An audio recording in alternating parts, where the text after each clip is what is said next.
saludo, muchas gracias por venir a toda esta gente linda que conozco de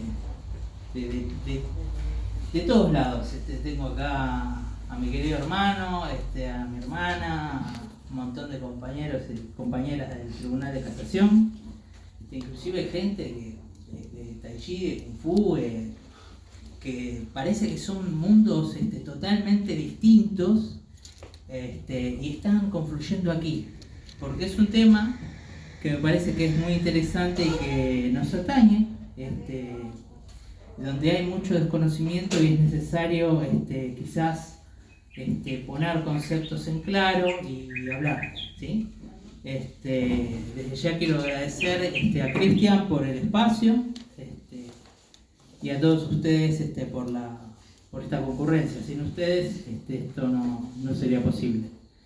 Bueno, le voy a pasar la palabra a Manuel Buyud. Él es juez de la Sala Quinta del Tribunal de Casación Penal de la provincia de Buenos Aires, donde yo tengo el gusto de ejercer como auxiliar letrado relator desde el año 2014.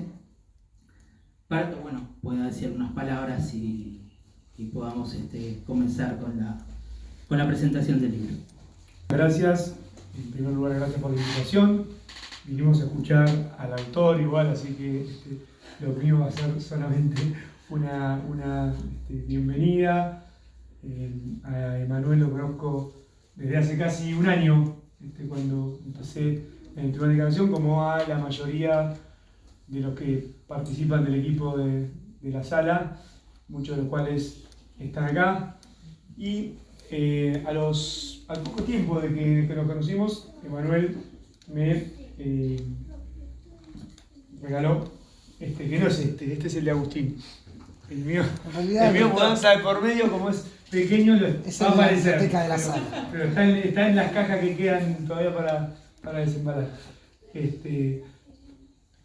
Y bueno, como decía del libro, va a hablar el autor. Queremos escuchar al autor del libro, solo puedo hacer algunas consideraciones muy generales de qué pienso yo que se inserta la obra de Manuel, que tiene que ver con que cuando hay cambios, evolución cultural, cambios sociales, estos cambios desafían al derecho, desafían a la interpretación del derecho.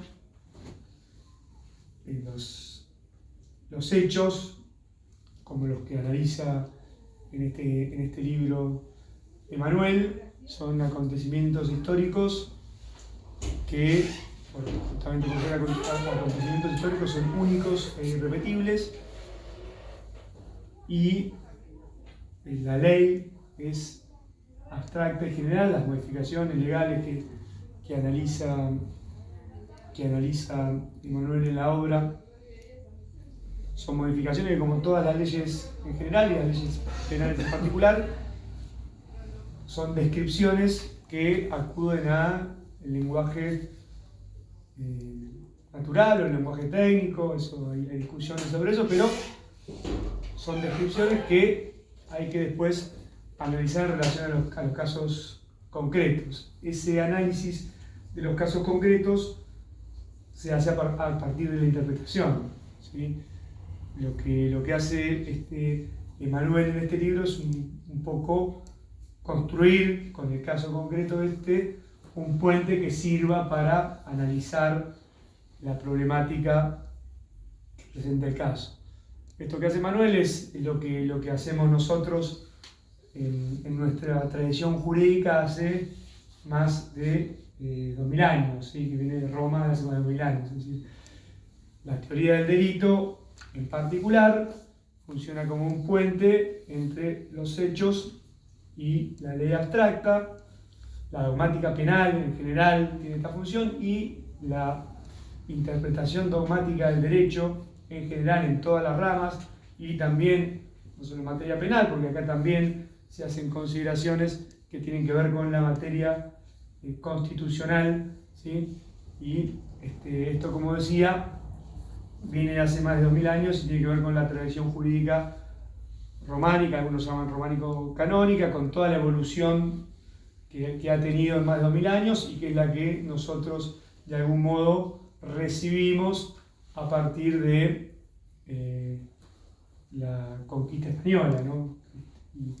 y las consecuencias culturales que eso tiene, que sería objeto de otra charla. Pero bueno, no estamos en Roma, estamos en Argentina en el año 2025, ¿sí? Entonces todos estos cambios sociales, culturales, las modificaciones del derecho, las ampliaciones del derecho exigen que los operadores del derecho tengamos herramientas para justamente trabajar entre los hechos y la ley. Eso es lo que hace Emanuel con mucho esfuerzo y con mucha profundidad en este libro, y eso es también lo que los que lo conocemos vemos que hace Emanuel con cada uno de los casos que trabaja en el tribunal. Así que básicamente felicitarte y muchas gracias por la invitación. Yo no sé si quedarme parado o sentado. Voy a ir viendo cómo me pintan las emociones para continuar con esta charla. Miren, lo primero que uno puede ver del libro es un título que llama la atención, ¿no? Dice: femicidio sexualmente inverso. Y uno, con todo el derecho del mundo, se puede preguntar de qué estamos hablando. ¿Qué es esto? ¿No? Tienen, bueno, los que estamos en el foro judicial sabemos de qué estamos hablando, pero si yo les digo femicidio, ¿tienen una idea de lo que estamos hablando? Sí. En general sí, porque se suele hablar en los medios, violencia de género, un hombre que mata a una mujer en un contexto de violencia de género, donde está marcada por una relación desigual de poder, basada a desentrañar la cuestión de una forma a veces un poco intuitiva. ¿Por qué? Porque, y esto lo he notado, nos hemos manejado muchas veces dentro de una zona de confort, ¿no? En donde, bueno, entonces el femicidio, hay un hombre que mata a una mujer y hay violencia de género. Esto es básicamente lo que dice la ley. Luego, por supuesto, eso se fue desarrollando, ¿sí? No es simplemente que un hombre mata a una mujer y punto. Pero hay casos, y es lo interesante de esto, es que yo me planteaba, y ahora vamos a ir desgranando la cuestión, ¿qué ocurre ante determinadas situaciones que pueden parecer anómalas, pero que son posibles? ¿Sí? Para los que no son abogados y abogadas, yo les explico muy brevemente. Hay algo en el derecho penal que se llama principio de legalidad, ¿sí? A mí, si yo cometo un hecho, no puedo recibir una sanción distinta de la que marca la ley que tiene que regir antes del hecho del proceso, que es básicamente lo que dice la Constitución Nacional en el artículo 18. Muy bien, entonces partimos de la base de que necesariamente tiene que existir una ley sustancial, una ley penal, que fije un hecho y determine una pena. Por ejemplo, el artículo 79 del Código Penal de la Nación establece que recibirá reclusión o prisión de 8 a 25 años el que matare a otro, ¿no? El famoso homicidio simple, donde no tiene demasiada ciencia, es alguien mata a otro, punto y final. Y dentro de esa estructura de los delitos existen determinados elementos. Hay elementos que no tienen demasiada, digamos, complicación interpretativa, que son más bien descriptivos o predominantemente descriptivos, y otros que son normativos, es decir, que exigen una ponderación o una valoración para determinar si ese elemento se configura. Por ejemplo, si el artículo 79 dice el que matare a otro, ¿qué es otro? ¿Qué se les ocurre que es otro? Otra persona, exactamente, es otro, no tiene mucha vuelta. Si yo digo un documento, hay que determinar qué es un documento. Quien se apropia ilegítimamente de una cosa mueble, hay que determinar qué es cosa mueble. No es tan lineal. Bueno, y a mí se me ocurrió pensar, a ver, desentrañar. No quiero adelantarme demasiado porque me gustaría hacer la charla dinámica, que no sea un monólogo mío yo hablando hasta por los codos, sino que participemos entre todos.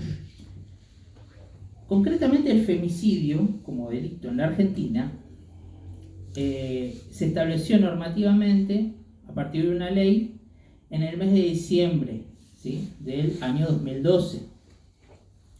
Básicamente lo que dice es que recibirá reclusión o prisión perpetua el hombre que mata a una mujer mediando violencia de género.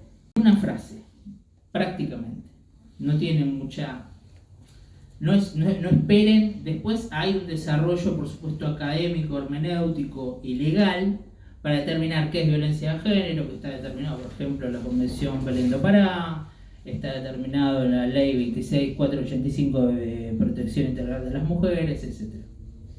En donde lo que predomina es una relación desigual de poder entre un hombre y una mujer, en donde esa mujer está justamente sometida a ese, que es lo que se suele dar un círculo de violencia. Pero en lo que me quiero detener es en esto. El femicidio, y vamos a la primera palabra del libro, femicidio. Femicidio, un hombre mata a una mujer y media violencia de género. Ahora, hay que empezar a desgranar el artículo del Código Penal, inciso 11. ¿Qué es un hombre? ¿Qué les parece que es un hombre? Un masculino. ¿Cómo? Un masculino. Un masculino. Una persona de sexo masculino. Sí. ¿Alguna otra oferta?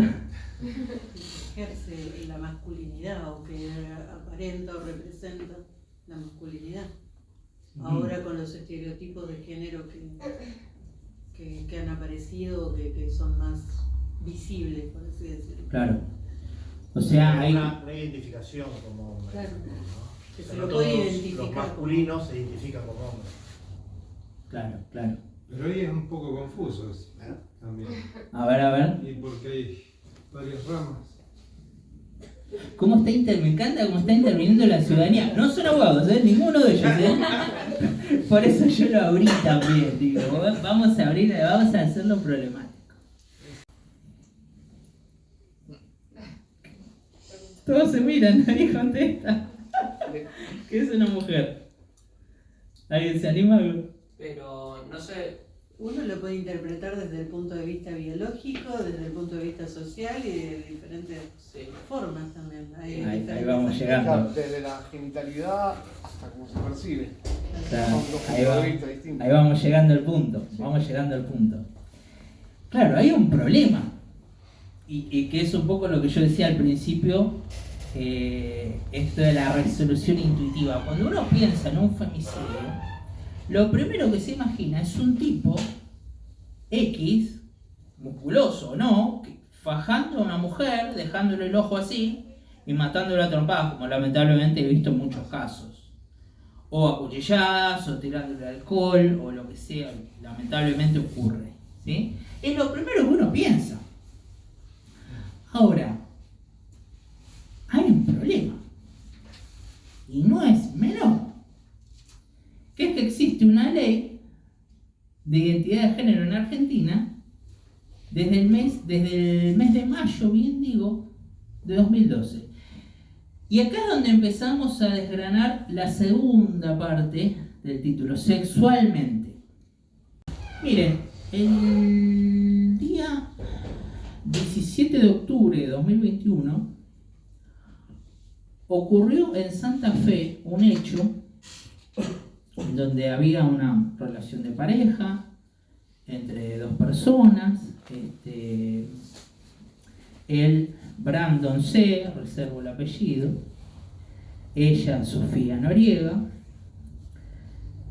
en donde él ejercía un predominio, ejercía un cierto sometimiento. Después vamos a ir un poquito más en detalle de qué estamos hablando. Y ese día, resulta que aparentemente en una contienda, una pelea, no se sabe bien qué pasó, Sofía Noriega recibe una puñalada en el pecho por parte de Brandon. Brandon se da la fuga, luego se entrega. ¿Ustedes dirían que esto parece ser un femicidio o no? Existe un sometimiento de parte de Brandon hacia Sofía, eso después lo vamos a ir desarrollando un poquito más. Pero Brandon mata a Sofía, ¿ustedes dirían que es un femicidio? Les estoy haciendo un poquito de trampa igual, ¿eh? En principio hay pocos argumentos para terminar. ¿Cómo? En principio hay pocos argumentos para determinar si es femicidio o no, porque no estamos claros si hay o no violencia de género para que sea femicidio. Ahí vamos a ir, pero me quiero detener en los elementos. Los elementos eran: un hombre mata a una mujer mediando violencia de género. ¿Sí? Sí. ¿El hombre está? Sí. ¿La mujer está? Sí. Sofía Noriega. Bueno, ahí Dani se ríe porque ya sabe de lo que estamos hablando. La trampa está en que Sofía Noriega tenía pene y Brandon tenía vagina. Qué pequeño detalle, gran detalle, diría yo. Tenemos a una persona llamada Sofía Noriega con su documento, con el nombre de Sofía Noriega, pero si uno realiza un análisis de ADN de su cadáver, va a decir que es un hombre. ¿Sí? Y Brandon, biológicamente es una mujer. Con lo cual se plantea el problema. ¿Qué hacemos?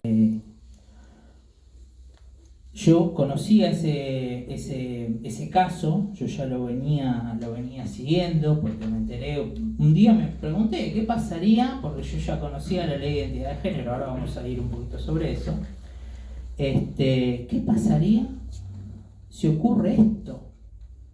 En donde una persona que es biológicamente una mujer mata a una persona que es biológicamente un hombre, pero la autopercepción está invertida, ¿sí?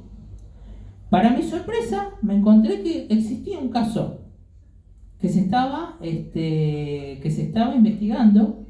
Yo empecé a escribir ese artículo en el año 2021, siguió, evolucionó, finalmente lo publicó en 2023.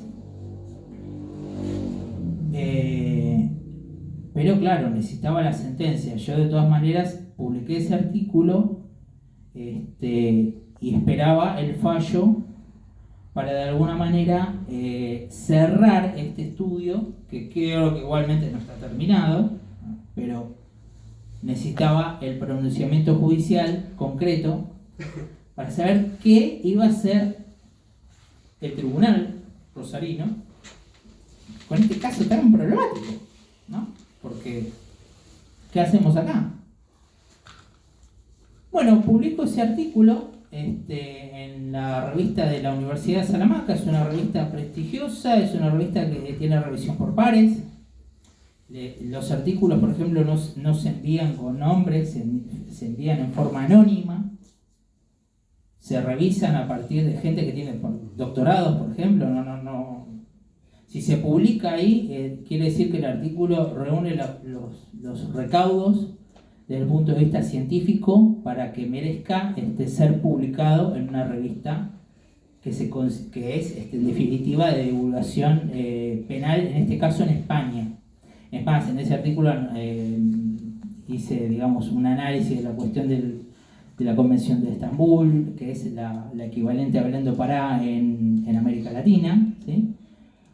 nota que quizás muchos de ustedes no sepan, la normativa de violencia de género está mucho más desarrollada en América Latina que en Europa. La mayoría de los códigos, por no decir todos los códigos penales europeos, no tienen un delito de femicidio. No existe. ¿Sí? Ahora se está empezando en el Código Penal italiano a intentar introducir, digamos, la tipificación concreta del femicidio.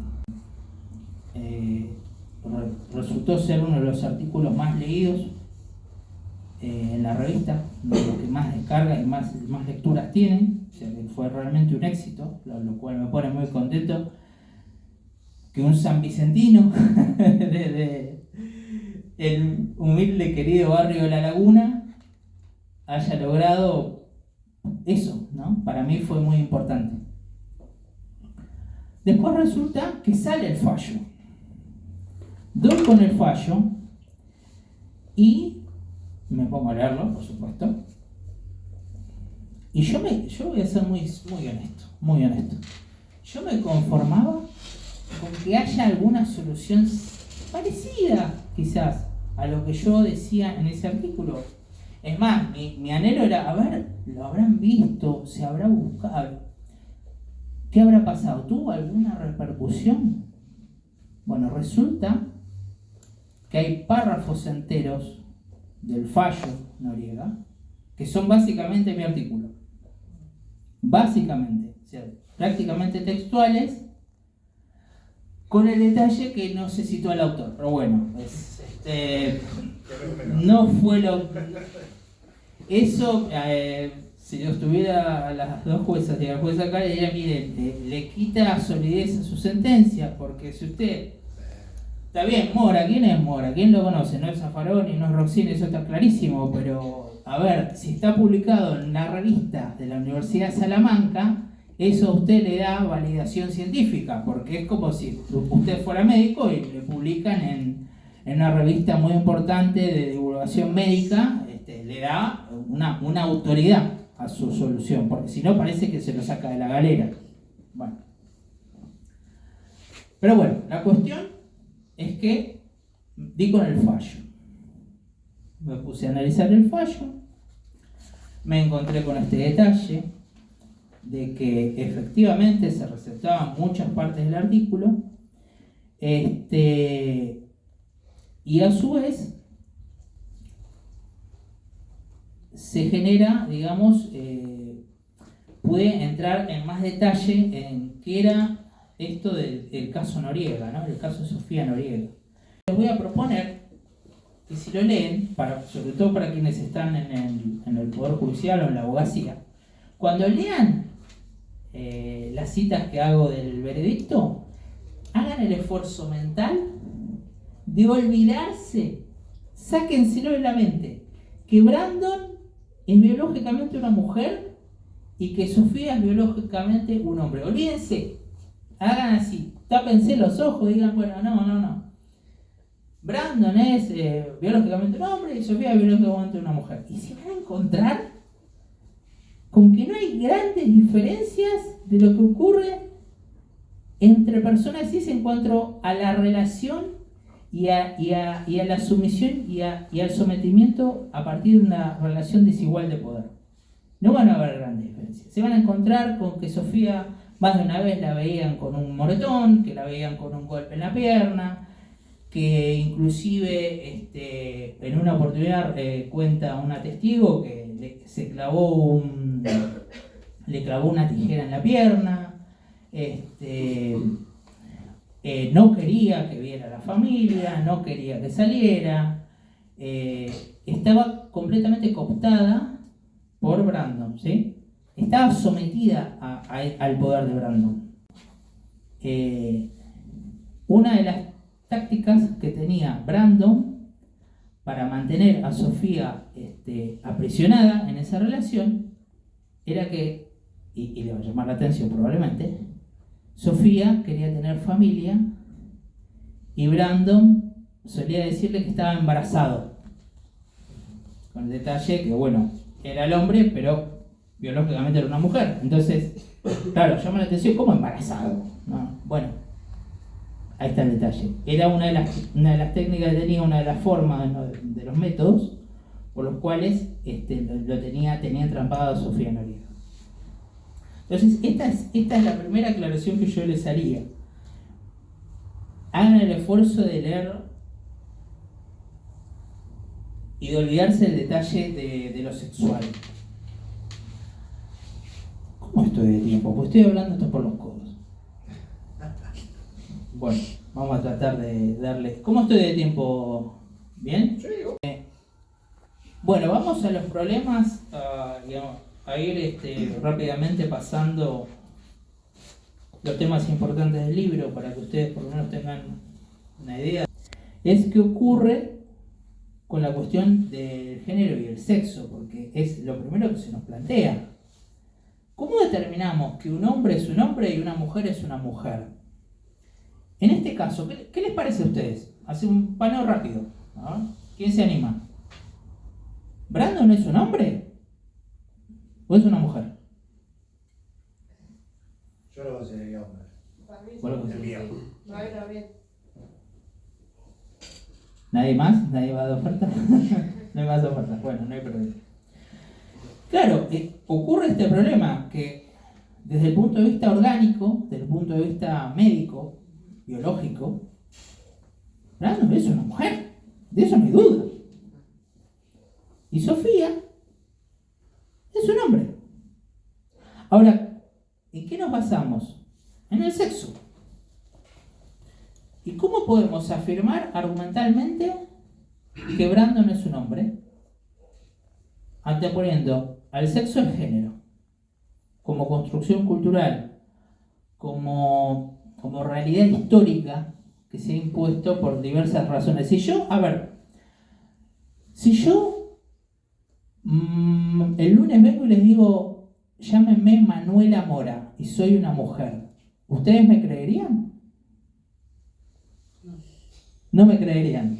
Acá fue muy sincera la profe. Hubo casos de que se jubiló uno, Carla, se hizo poner el nombre por jubilarse. Para jubilarse antes. Y en, Sergio Lazarovich, y en sí. España inclusive salieron todos a cambiarse el nombre para jubilarse. Hubo casos que leí. Por Bueno, ahí vamos a ir llegando a ese punto, que es interesante. Claro, el primer problema que se genera es ¿cuál es la base para decir que Brandon es un hombre y Sofía es una mujer? Porque desde lo sexual estamos al horno, estamos perdidos, ¿sí? Bueno, la base es la ley de identidad de género. La ley de identidad de género recepta un documento internacional que se realizó en 2007, que son los principios de Yogyakarta, ¿sí? Básicamente es considerar los derechos, ¿sí?, respecto a la identidad de género, a la expresión de género y a la orientación sexual, enfocados en la no discriminación basado en esos factores, ¿sí? Uno de esos principios, el 3, es el de la personalidad jurídica, el derecho a la personalidad jurídica.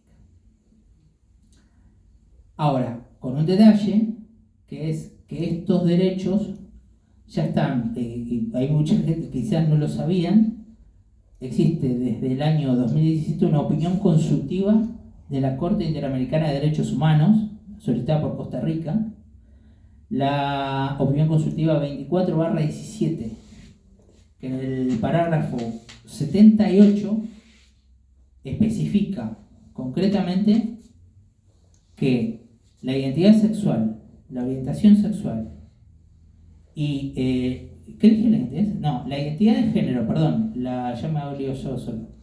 La identidad de género, la expresión de género y la orientación sexual son categorías protegidas por el artículo 1.1 de la Convención Americana de Derechos Humanos. ¿Qué es lo que dice ese artículo básicamente? Que todas las personas tenemos derecho a que se nos respeten nuestros derechos humanos y no hay ningún motivo válido basado en raza, religión, sexo, bla, bla, bla, bla, bla, bla, todas las categorías que se le puedan ocurrir. En ningún momento habla de identidad de género, pero la Corte lo que dice es, miren, dentro de esos parámetros por los cuales una persona puede ser discriminada está otra condición social. En ese otra condición social entran la identidad de género, la expresión de género y la orientación sexual. Con lo cual la Corte Interamericana de Derechos Humanos ya le reconoce carácter de derecho adquirido. Y es por ello que, bueno, la ley argentina se adelantó con la ley de identidad de género, es que hoy una persona puede ir al registro civil, yo puedo ir el lunes mismo, y decirle, miren, yo estoy amparado por la ley de identidad de género, me quiero llamar Manuela Gonzala Mora, póngame F en el documento, y se acabó. Y lo hacen. ¿Sí? ¿Gusta? ¿No gusta? No sé. Dentro de los parámetros de la ley de identidad de género está el derecho al reconocimiento de la identidad de género y al ejercicio de la personalidad a partir de ese reconocimiento. Y este es el punto. Porque al final de cuentas, la propia ley define la identidad de género y toma los principios de Yogyakarta, y lo repite la Corte Interamericana en la opinión consultiva. La identidad de género termina basándose en el sentir interno individual del género tal como cada persona lo siente. Básicamente es completamente subjetivo. ¿Sí? No va a importar la realidad biológica de la persona, no va a importar nada, va a importar pura y exclusivamente la famosa autopercepción de la que vos estuviste hablando. ¿De dónde viene? De esa ley, y esa ley a su vez consagra los principios de Yogyakarta. Esto es lo que tomó el tribunal basándose en el artículo. ¿Por qué? Porque claro, uno podrá pensar, bueno, pero, a ver, ¿no es un poco mucho castigar a un varón trans como femicida? ¿No está pensado el femicidio como delito para que solamente los hombres cisgénero, o sea, los hombres biológicamente hombres, sean castigados por femicidio y no una mujer que, bueno, en su caso se identifica como hombre y es varón trans? ¿No es demasiado?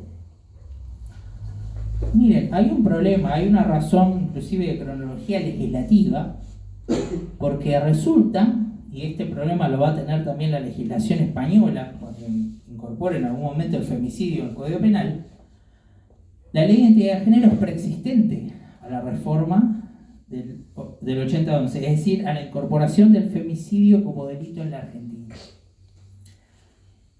Al establecer el Congreso de la Nación que recibe prisión o reclusión perpetua un hombre que mata a una mujer mediando violencia de género, la ley de identidad de género ya regía en Argentina meses antes. Con lo cual, si nosotros tenemos que interpretar el derecho de una forma coherente y no asistemática, quiere decir que el legislador, al momento de crear el delito de femicidio, evidentemente no podía desconocer la sanción de la ley de identidad de género que ocurrió meses antes, en el mes de mayo de 2012. Con lo cual, los términos hombre y mujer ya no son tan inocentes, ya no son descriptivos. No es tan simple decir que son simplemente elementos descriptivos. Pasan a ser más bien elementos normativos. Esto también lo dijo el Tribunal de Rosario en el fallo Noriega tomando el artículo. Porque claro, está este problema. La ley de identidad de género es previa, ¿sí? Con lo cual, podemos decir que estamos ante un femicidio desde el punto de vista jurídico. Ahora, la cuestión no termina acá. ¿Tienen idea de lo que es el no binarismo? ¿Tienen una idea? No se tiramos mucho, no me animo a definirlo. No es fácil. Que no se No se percibe ni hombre de ni los mujer. dos sexos. No se identifica con ninguno de los dos sexos. No se percibe ni hombre ni mujer. No se percibe ni hombre ni mujer. ¿Alguien más? No están tan alejados, ¿eh? Básicamente, en la opinión consultiva 24/17 de la Corte Interamericana, hay un glosario previo. Es un detalle que ahora me acordé y se lo voy a traer. Dentro de ese glosario se definen un montón de cosas: LGBT, intersex, homosexualidad, lesbianismo, identidad de género. Pero hay dos palabras que faltan. Por ahí se ríen o no. ¿Saben cuáles son esas palabras? Hombre y mujer. No están. Yo no creo que sean inocentes. No están porque eso genera una fricción inmediata. Igual está la palabra sexo, ¿eh? Ahí hay que darle la derecha a la Corte Interamericana. Pero por esta cuestión del enfrentamiento entre el género y el sexo como parámetros para delimitar qué se entiende por los sujetos en definitiva en este delito. Ahora, claro, hay un problema, porque si en definitiva yo tengo que respetar la identidad de género de la persona, ¿sí? Porque hace a su desenvolvimiento personal, termina siendo una herramienta para manejarse en la vida. Después vamos a tratar de hablar dos palabritas de eso aunque sea. Claro, ¿qué pasa cuando una persona dice soy no binario? O no sé, vamos a redoblar la apuesta. Yo digo soy una mujer y me están imputando un femicidio. ¿Qué pasa? Tenemos un problema también. Ustedes podrán decirme, ¿pero es una defensa seria? ¿Saben que sí? Es posible. Aunque les parezca mentira, es posible. Por esta cuestión de cómo interpretamos las palabras hombre y mujer en el Código Penal.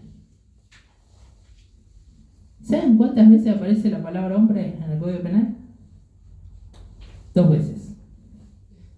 Una para referirse a la reclusión, al cumplimiento de reclusión cuando se habla de hombres débiles, pueden cumplirlo en prisión. Y otra, el 80, inciso 11, que es el delito de femicidio. En ningún momento, nunca más vuelve el Código Penal a hablar, nunca más menciona la palabra hombre, nunca más. La mujer sí la menciona varias veces porque hay varias agravantes que tienen que ver con la mujer embarazada. Y claro, entonces nos encontramos que la calidad de hombre reviste mayúscula importancia en este delito, pero en ningún otro. Con el detalle de que necesitamos desentrañar qué entendemos por hombre. El fallo Noriega lo demuestra. Entonces, ¿qué ocurre? Si al final, si uno tuviera que poner esto en términos ajedrecísticos, el género le da un jaque mate al sexo desde el punto de vista legal y normativo, no estoy hablando de la discusión social, que es otra cosa. Entonces, si la autopercepción mata al sexo, o tiene prevalencia en cuanto a la determinación del sentido jurídico de las palabras en la ley, quiere decir que si una persona se autopercibe mujer y mata a otra en un contexto de violencia de género, que puede ser por cualquier persona, no necesita ser un hombre, entonces ¿qué? ¿No estamos ante un femicidio? ¿No es esto una violación de la Convención Belén do Pará? ¿No es esto un incumplimiento del artículo 7 de Belén do Pará, que establece claramente el deber de castigar y sancionar en su caso los hechos de violencia de género? Bueno, pero ahí tenemos un problema con el principio de legalidad. El Código Penal habla de hombre. No dice ni mujer trans, ni hombre trans, ni nada. Dice hombre, punto. Suponer que si una persona que es condenada por femicidio, siendo biológicamente un hombre, se pone de novio en el penal y decide un buen día ir al, ¿cómo se llama? El que atiende en el servicio penitenciario, al jefe que se encarga de hacer las comunicaciones. Capellán. Gracias, Santi. Y decide, quiero hacer un trámite. Vamos a suponer que soy yo, no quiero ir preso, por favor. Quiero hacer un trámite. Bueno, ¿qué le vas a pedir? ¿Un habeas corpus al juzgado? No. ¿Va a haber un cambio de alojamiento? No. ¿Qué querés? Quiero hacer un trámite en el registro civil. ¿Qué trámite? Me quiero cambiar el nombre y el sexo. ¿Cómo el nombre y el sexo? ¿Sí? Pero no estás preso. ¿Qué tiene que ver? ¿Soy una persona? Sí. Bueno. Quiero cambiar mi identidad de género. Quiero que conste que soy una mujer, que me autopercibo mujer. Muy bien. Van a haber vueltas, obviamente. se inicia el trámite y tenés a una persona condenada por femicidio, pero que se autopercibe mujer. ¿Qué pasa ahí? Porque hasta ahora en la historia del derecho penal siempre se entendió que la persona condenada no variaba en su identidad. ¿Sí? Ahora, si la calidad de hombre es importante a la hora de sancionar y de fijar la pena para un femicidio, ¿qué quiere decir? ¿Que esta persona tiene derecho a una revisión de la pena? Parece un detalle, pero no es ninguna locura. Yo creo que es posible que si ocurren estas situaciones, existe en este caso, más allá de que nosotros desde los tribunales no podemos meternos en la decisión de la persona de modificar su documentación de identidad, porque básicamente es una decisión personal y hace a su desarrollo personal, no es menos cierto que no tenemos ciertas obligaciones legales y convencionales que cumplir y que no podemos exceder. Con lo cual, si esto se planteara, vamos a suponer, una acción de revisión ante el Tribunal de Casación, yo creo que tenemos todas las facultades necesarias para plantearnos y decir, a ver, ¿este cambio de identidad es sincero o es un fraude a la ley? Porque yo creo que es posible la figura en ese caso del fraude a la ley penal. Ya para ir cerrando, más soluciones, otra oferta. Más allá de pensar si son más soluciones, más problemas, genera más derechos. Genera más derechos. Creo que Ese es un buen punto. debería prevalecer por traer más problemas. Ese es un buen punto. Porque esta es una discusión que se suele dar mucho, ¿sí? Se modifica todo, ¿no? Sí, pero a lo que quiero llegar es a esto, que se discute mucho en términos de ciencias políticas y demás, hay muchos autores también muy conocidos que hablan de este tema y lo deslegitiman, inclusive hablando de ideología de género, no de identidad de género, de ideología en un sentido peyorativo, ¿no?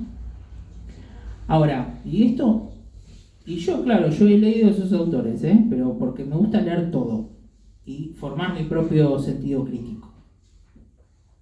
Mi propia decisión basado en fundamento, escuchar las dos campanas. Ahora, y los que ejercemos el derecho, recordaremos el principio de reserva, ¿no? Que es básicamente que si mis acciones privadas no alteran derechos de terceros o el orden público, bueno, la Constitución dice que quedan reservadas a Dios, pero en definitiva quedan exentas de la autoridad de los magistrados. Es decir, si lo que yo realizo o mi vida privada no, en definitiva, no perjudica a un tercero, es mi decisión y se acabó. Entonces, generalmente cuando se plantean estas controversias, hay una confusión, y es lo que me gustaría que se lleven de acá. Es porque en definitiva lo que termina ocurriendo es una confusión de conceptos, ¿sí? Se mezcla el género con el sexo y se termina siendo un teléfono descompuesto, ¿no? Porque los cultores de esto, de los que digamos achacan a la identidad de género como una ideología, terminan empleando argumentos que tienen que ver con lo biológico. Pero ahora, de la otra parte, se parte de una diferenciación de los dos vectores, ¿sí? El sexo es biológico, nadie lo está discutiendo. Y el género está construido socialmente. Si viene un niño al mundo, ¿de qué color le pintan la pieza? ¿Celeste o rosa? Generalmente celeste, ¿no? Y por ahí nos llama la atención que una nena juegue a la pelota, o por ahí antiguamente, ahora no tanto, o un nene que juegue con muñecas, y ahí juegan los estereotipos. Los estereotipos están presentes, nos guste o no. Son patrones de pensamiento que se forman a partir de la percepción de un elemento. Si yo me pongo ahora una peluca rubia, me pongo un vestido, y les digo que soy una mujer, se van a reír por mi barba seguramente, pero esos estereotipos juegan, ¿sí? Pero en definitiva quiero quedarme con esta idea, ¿no? Las personas trans no por casualidad viven en un ámbito de mucha marginalidad. Hace un tiempo me tocó ir a hacer la BTV del auto a Lavallol.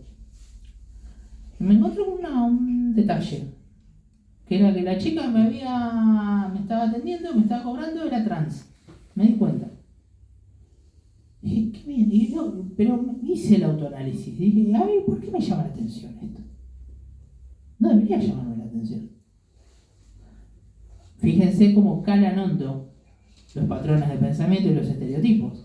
¿Por qué me tendría que llamar la atención que una persona que, por más que biológicamente sea un hombre, y ande con pelo largo, con ropa de mujer, esté cobrándome en la caja? ¿No tiene derecho a un trabajo digno o tiene que ejercer la prostitución, si sí o sí? No, evidentemente no. Entonces, me quiero quedar con esta idea, que revisemos conceptos, revisemos inclusive ciertos patrones de pensamiento, ciertos hábitos, ciertas conductas que por ahí repetimos sin darnos cuenta, ¿sí? Bueno, básicamente de esto va el libro. Seguramente me he extendido, no sé de qué hora es, pero no tengo mucho más para agregar. Les quiero agradecer a Cristian por el espacio, a Zoel, mi pareja, mi mujer, mi hijita querida que está ahí, mis compañeros y compañeras que están aquí presentes, mi amigo Juan, a todos ustedes, a Manuel desde luego, por haberme presentado y demás. No sé, si tienen alguna pregunta, tienen alguna reflexión, quieren agregar algo, si no, pediría un aplauso, medio grandioso.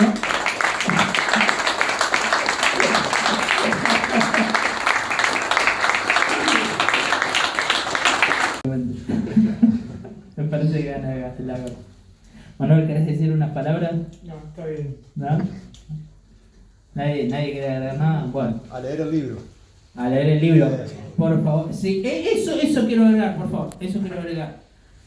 En un tiempo de tanto celular, de tantas redes sociales, de tanto streaming, qué sé yo qué más, que está muy bien. El hecho de que vos, Cristian, abras una librería, Iván, que es una librería, yo lo quiero saludar, le quiero pedir un aplauso, por favor. Aportemos el libro, la venta del libro, sea del mío o de cualquiera, no importa, pero que los libreros pues puedan mantener, que no es que abran una librería y por ahí la tengan que cerrar, que volvamos a la lectura, que volvamos a la educación, que volvamos a la preparación y eso que es fundamental. Bueno, no me quiero extender más porque termino hablando por los codos como siempre. Muchas gracias.